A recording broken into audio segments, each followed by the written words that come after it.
प्राचीन और मध्यकालीन भारत, जब हम इसके बारे में सोचते हैं तो अक्सर राजा महाराजा और उनकी लड़ाइयां ही याद आती हैं, है ना? लेकिन ये कहानी उससे कहीं ज्यादा गहरी है। ये विचारों की, आविष्कारों की और एक ऐसी संस्कृति की कहानी है जो हजारों सालों में धीरे धीरे बनी। तो चलिए इस कहानी के उन खास मोड़ों को देखते हैं जिन्होंने आज के भारत की नींव रखी। अब जाहिर सी बात है, सवाल ये है कि भाई 4000 साल के इतने लंबे इतिहास को कुछ मिनटों में कैसे समेटा जाए। ये वाकई एक बहुत बड़ी चुनौती है, लेकिन इसका एक तरीका है। हम क्या करने वाले हैं? हम इतिहास के उन निर्णायक मोड़ों पर, उन टर्निंग पॉइंट्स पर ध्यान देंगे जिन्होंने भारत की कहानी को एक बिल्कुल नई दिशा दे दी। हम इन अलग अलग घटनाओं को एक धागे में पिरोकर देखेंगे ताकि पूरी तस्वीर एकदम साफ हो सके। और ये बदलाव कितना जबरदस्त था, इसका अंदाजा बस इन दो तस्वीरों से लगाया जा सकता है। जरा देखिए, एक तरफ है शुरुआती इंसानों के बनाए हुए बिल्कुल साधारण पत्थर के औजार, और दूसरी तरफ एलोरा का कैलाश मंदिर, जो किसी जोड़ी हुई ईंट या पत्थर से नहीं बल्कि एक ही विशाल चट्टान को ऊपर से नीचे तराश कर बनाया गया है। पत्थर के एक टुकड़े से लेकर पूरे पहाड़ को तराशने तक की ये अविश्वसनीय यात्रा ही हमारी कहानी का सार है। तो चलिए अपनी कहानी की शुरुआत करते हैं दुनिया की सबसे पुरानी और सबसे रहस्यमयी शहरी सभ्यताओं में से एक, सिंधु घाटी सभ्यता से। ये जो आप देख रहे हैं, ये मोहनजोदड़ो के गढ़ का नक्शा है, और यकीन मानिए ये उस जमाने के किसी इंजीनियरिंग चमत्कार से कम नहीं था। शहर के दो हिस्से थे, एक ऊंचा दुर्ग और एक निचला शहर, दोनों दीवारों से घिरे हुए। और इस नक्शे में आप वो मशहूर विशाल स्नानागार भी देख सकते हैं, जिसका इस्तेमाल शायद किसी धार्मिक अनुष्ठान के लिए होता होगा। लेकिन इस सभ्यता की सबसे हैरान करने वाली बात थी उनकी सटीकता, उनका ऑब्सेशन विद प्रिसिशन। शहर एकदम ग्रिड पैटर्न पर बने थे, नालियां ढकी हुई थीं, और तो और उनके बाट भी मानकीकृत थे। सोचिए, छोटे वजन के लिए बाइनरी सिस्टम और बड़े वजन के लिए दशमलव।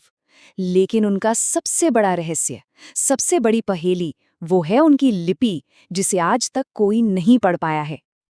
अब सिंधु घाटी सभ्यता के बाद कई 100 साल गुजर गए और फिर भारत में एक नए दौर की शुरुआत हुई। ये एक ऐसा दौर था जिसने भारत के दार्शनिक और राजनीतिक दोनों नक्शों को हमेशा हमेशा के लिए बदल दिया। ये दौर वाकई एक क्रांति का दौर था। देखिए, एक तरफ महाजनपद जैसे बड़े बड़े शक्तिशाली राज्य बन रहे थे, तो दूसरी तरफ बुद्ध और महावीर जैसे महान विचारक समाज को एक नई दिशा दे रहे थे। और इसी उथल-पुथल के बीच चंद्रगुप्त मौर्य ने भारत के पहले महान साम्राज्य मौर्य साम्राज्य की नींव रखी, जिसे सम्राट अशोक अपनी बुलंदियों पर ले गए। अब ये जो शाही ताकत और नए धार्मिक विचार थे, इनका संगम हमें सांची के इस महान स्तूप में देखने को मिलता है। इसके खूबसूरत प्रवेश द्वारों पर बुद्ध के जीवन की कहानियां उकेरी गई हैं। सम्राट अशोक ने बौद्ध धर्म को संरक्षण दिया और ऐसे हजारों स्तूप बनवाकर इस नए विचार को पूरे उपमहाद्वीप में फैलाया। मौर्य साम्राज्य के पतन के बाद कई सदियां गुजर गईं और फिर भारत ने एक ऐसे युग में कदम रखा जिसे अक्सर इसका गोल्डन एज या स्वर्ण युग कहा जाता है। ये था गुप्त काल, ज्ञान, विज्ञान और कला का एक असाधारण दौर। इस युग में ज्ञान का जैसे एक धमाका हुआ, एक एक्सप्लोजन ऑफ नॉलेज। पाणिनि और पतंजलि जैसे महान विद्वानों ने संस्कृत व्याकरण को एक वैज्ञानिक रूप दिया। साहित्य में अमरकोश जैसा विशाल थिसॉरस लिखा गया। लेकिन सबसे बड़ी क्रांति हुई गणित और धातु विज्ञान में, जिसका असर आज भी दुनिया महसूस करती है। और उस दौर की काबिलियत का सबूत आज भी हमारी आंखों के सामने खड़ा है। ये देखिए, दिल्ली का लौह स्तंभ, 1600 साल, 1600 से ज्यादा साल हो गए और इस पर आज तक जंग नहीं लगा। ये उनके धातु विज्ञान का जीता जागता सबूत है। वहीं पत्थर के इन शुरुआती मंदिरों ने उस वास्तुकला की नींव रखी जो आगे चलकर पूरे भारत में फैली। गुप्त साम्राज्य के बाद भारत का राजनीतिक नक्शा बदल गया। अब सत्ता किसी एक केंद्र की मुट्ठी में नहीं थी, ये कई हिस्सों में बंट गई और शक्तिशाली क्षेत्रीय राज्यों का, कह सकते हैं, एक नया गुलदस्ता तैयार हुआ। हर एक की अपनी अलग पहचान और अपनी अलग संस्कृति थी।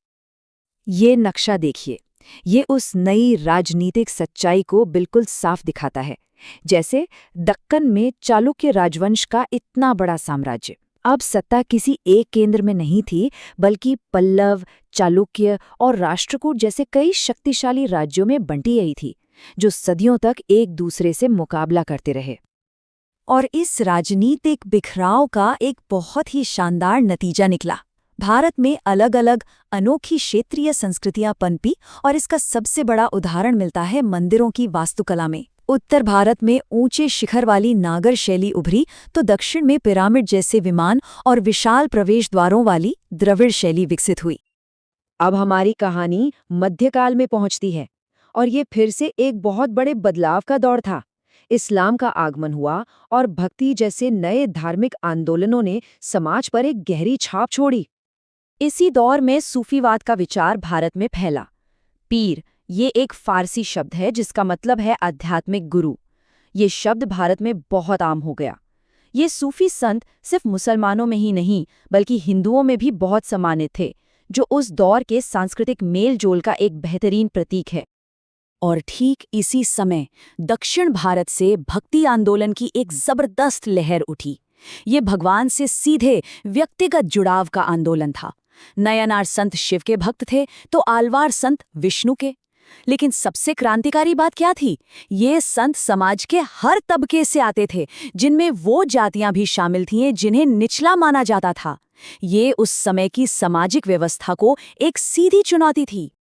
और अगर राजनीतिक तौर पर देखें तो इस युग पर दिल्ली सल्तनत का दबदबा था। तुगलकाबाद किले के ये खंडहर आज भी उस दौर की ताकत की गवाही देते हैं। चुपचाप खड़े हुए सल्तनत ने भारत में एक नई राजनीतिक व्यवस्था की नींव रखी, जो आने वाली कई सदियों तक कायम रही। हजारों साल के इस लंबे सफर ने हमारे लिए एक ऐसी विरासत छोड़ी है जो आज भी सांस लेती है। ये उन इमारतों में जिंदा है जो आज भी शान से खड़ी हैं। ये सिर्फ पत्थर के ढांचे नहीं हैं, ये पत्थर में लिखी गईं इतिहास की किताबें हैं। ये है एलोरा का कैलाश मंदिर। और सुनिए, इससे बनाया नहीं गया, बल्कि एक ही विशाल चट्टान को ऊपर से नीचे की ओर तराश कर निकाला गया है। ये दुनिया की सबसे बड़ी मोनोलिथिक यानी एक ही पत्थर से बनी संरचना है और राष्ट्रकूट काल की इंजीनियरिंग और कला का एक ऐसा नमूना है जो आज भी हैरान कर देता है। और ये विरासत मध्य युग में भी उतनी ही शानदार रही।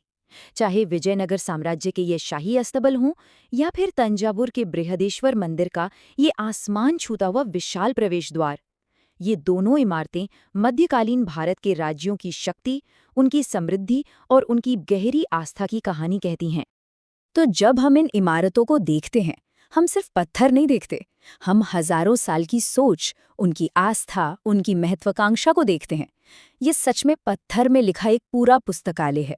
तो सवाल ये है कि अगर इन बोल सकने वाले पत्थरों से सिर्फ एक सवाल पूछने का मौका मिले, तो वो क्या होगा?